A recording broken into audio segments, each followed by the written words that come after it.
Good evening, everyone. My name is Carlos Rivera, and I'm the founder of Feastro. Now, before I tell you what Feastro is all about, I'd like to share with you a little bit of the background on how I came up with the idea.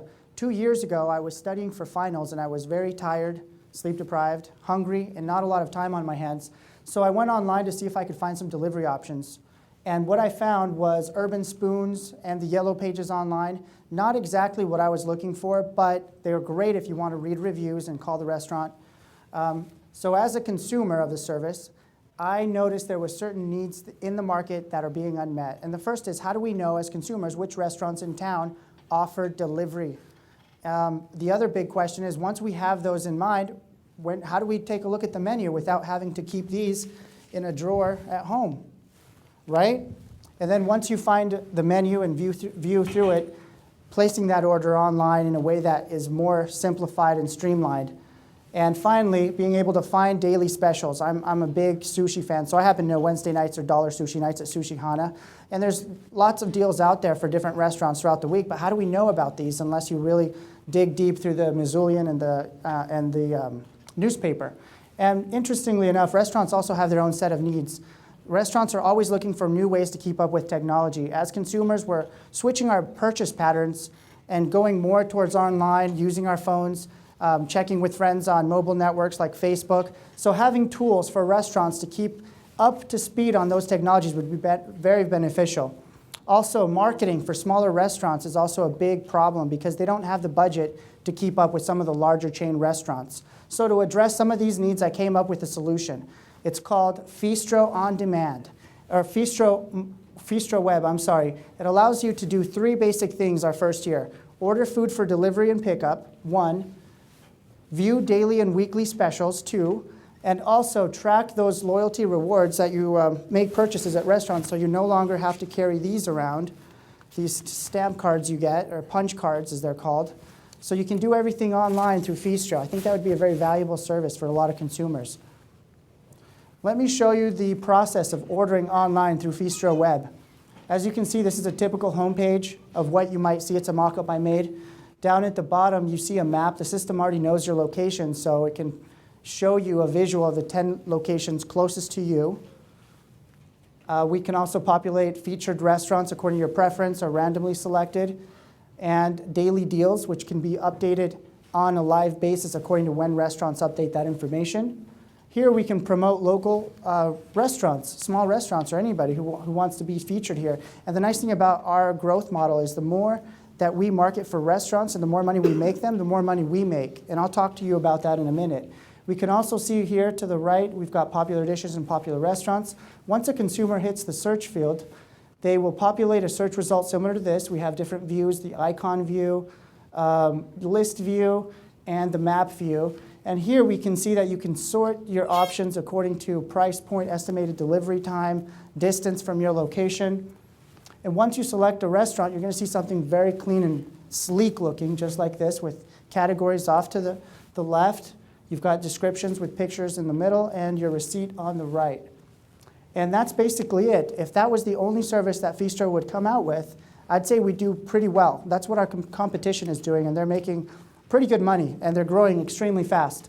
But we're also going to continue expanding our services to include online reservations, food tracking, so you can actually see your food being delivered to you in real time, so you can see if maybe the delivery driver is veering off to the wrong direction.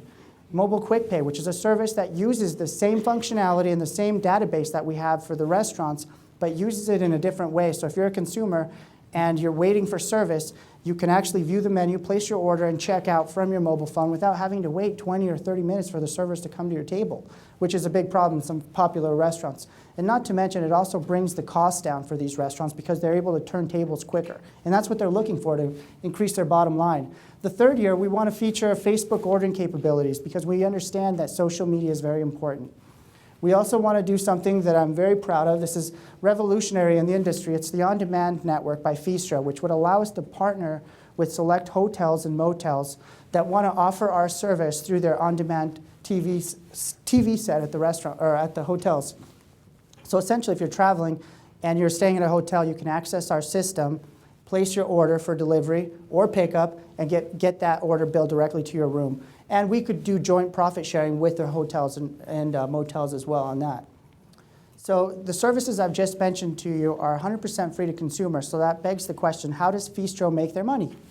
Well, to answer that, I want to go over the business model. What we want to do is we want to partner with local restaurants, and we negotiate a percentage of the revenue that we send to them through our system. It can vary between 7 and 14%. We've decided on 10% as the basis for our projections on the business plan as an average. And once we do that, we can start offering these things for free for consumers. Obviously, we need marketing behind us. We need the staff to get the restaurants in our system. We need developers. We need sales team to go out and recruit. Once we have all the tools in place, though, we can actually launch in one city, perfect that recipe, and begin to replicate it in other cities in Montana, and soon regional expansion to include Idaho, Wyoming, Washington, Oregon, and nearby northwestern states, and then possibly even national expansion, which is something that I'm really excited about. If you take a look at the 4 Ps of marketing, you can see that Feastro fits very well along all those lines. Do we have a unique product? You bet we do. Our competition only has the basic service, which is the online mobile ordering for delivery or pickup. We're going to go beyond that and offer online reservations, the mobile quick pay, and we're going to list the daily and weekly specials, which are added benefits for consumers. We are the right price. We have a competition that is charging as high as 18% for this service, and also on the low end as low as 5 or 7%. We're right in the middle at 10%, so we feel that's a good price point for what we bring. And the place of the marketing mix, we're not going after the big markets, the metropolitan cities like our competition. We want to focus on markets like Missoula, small to medium-sized rural places. These are cities that have a range between 50 and 250 in population. And quite frankly, it's just a matter of time before the big guys find out about the opportunities in these markets and try to come into these. So I want to build up the system as much as possible within the first 3 years and then sell it to the bigger guys. If you look at the promotional efforts we plan to do, personal selling is a big one, 36%. Why is it that big? Because at first we need to make contact one-on-one with those restaurants, tell them what Feastro is about, what it can do for them, and how it can triple or quadruple their revenue in delivery or takeout. Once we have restaurants on board, we need to start pushing social media and Google AdWords, because that's where consumers are going. So we need to get the word and awareness out of our service and let them start placing orders. By identifying what search words people are looking for, we can actually generate results to come up towards the top of those search results, such as delivery in Missoula or Italian food in Missoula. We can identify whatever is trending and market our services accordingly. To talk about the 3 competitors in the industry, I just wanted to cover these really quick so you can get a sense of the size of the industry and how quickly these companies are making money. And by the way, all 3 of these are competing in similar markets. They're all competing in Los Angeles, San Francisco, Chicago's, New York's, the big cities, and they're all still doing extremely well. Seamless is going to top 100 million this year, and they only have about 13,000 restaurants in their network. Grubhub has attracted over 70 million from outside investments, and they've grown 1,300% in the last 3 years. The industry-leading Snapfinger is the nation's largest. They're processing over 400 million a year in food orders, and they're doing so with less than 35,000 restaurants in their network. Now, to put things into perspective, there's 970,000 restaurants in the country, and approximately less than 20% of these have a service like the one we're talking about right now. Before I get into the financials and how much money we can make with Feastro, I need to make clear the assumptions behind those projections. So when I looked at the national average of dollar amount that these restaurants are getting from systems like mine, the National Association of Restaurant indicated it was closer to $22 or $23. In my business plan, I indicated 15 to be conservative, and restaurants can receive as many as 40 orders a day and as little as 1. So to be conservative, again, I use 2. 2 orders per day per restaurant. If we're charging restaurants an average of 10% discount on the food orders we process, that's an approximation of $1.50 per order and 2 per day. Now we can apply it towards our growth model of how many restaurants we're going to recruit during the first and second and third year. Our goal is to hit 450 by the end of the first year. And we do this by recruiting 2 salespeople the first year. And we believe they can bring in 50 restaurants per month the first year. And it might be a little slow, so we've actually put 450 here instead of 600. But the following year, if we follow that model and continue to hire 2 new salespeople every 6 months, we can up our efforts and recruit more restaurants. So by the end of the second year, we'll be at 1,900 restaurants and 868,000 orders. It snowballs from here because it just gets bigger and bigger. So at the end of the third year, we've got 4,600 restaurants and over 2.4 million orders. So let's show you what this looks like in terms of profit and revenue. You can see 66,000 orders after the first year equals approximately 998,000. But most of this money gets paid back to restaurants because our profit margin is only 10%, our gross margin.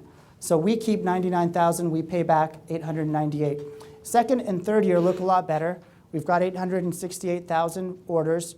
We are making total sales of 13 million. We're paying back 11, and we're keeping 1.3.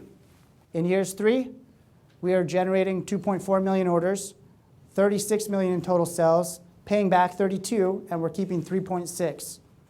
So to reach those kind of numbers and that level of growth, we're asking for a $500,000 investment from investors. That's going to cover our upfront startup costs and our expenses, which I'm going to show you here. Salary expense being the largest, $192,000, and then $28,000 of that are related employee expenses, estimated at 15% of the salary expenses, which include 9% for the legally required benefits and 6% for the average cost of health benefits.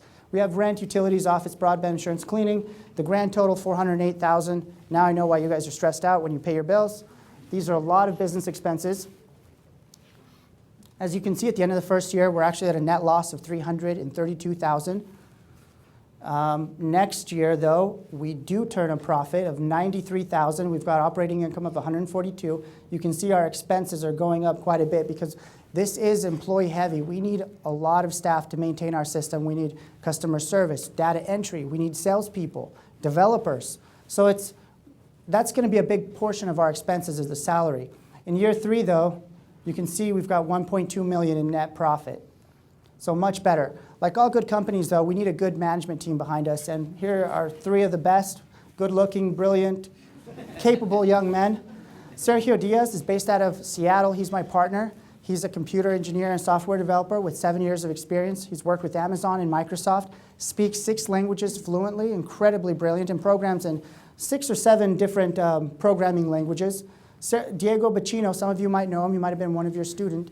He's the recipient of the Senior of the Year Award and has over 7 years of systems implementation and web development experience. And what I bring to the table is I have an international business and management degree, and I have over 5 years of business management experience. And the last company I worked for, I helped them raise over $500,000 in startup capital and bring 2 consumer products to market.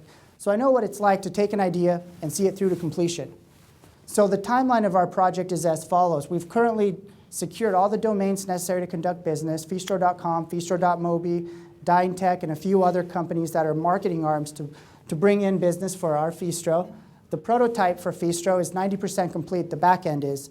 So we've already started discussions with venture capital companies, early stage, Appet Ventures out of Denver, Colorado is one that comes to mind. And 2 private investors have already indicated that once we get this to 100%, they're going to invest. So that's good news for us.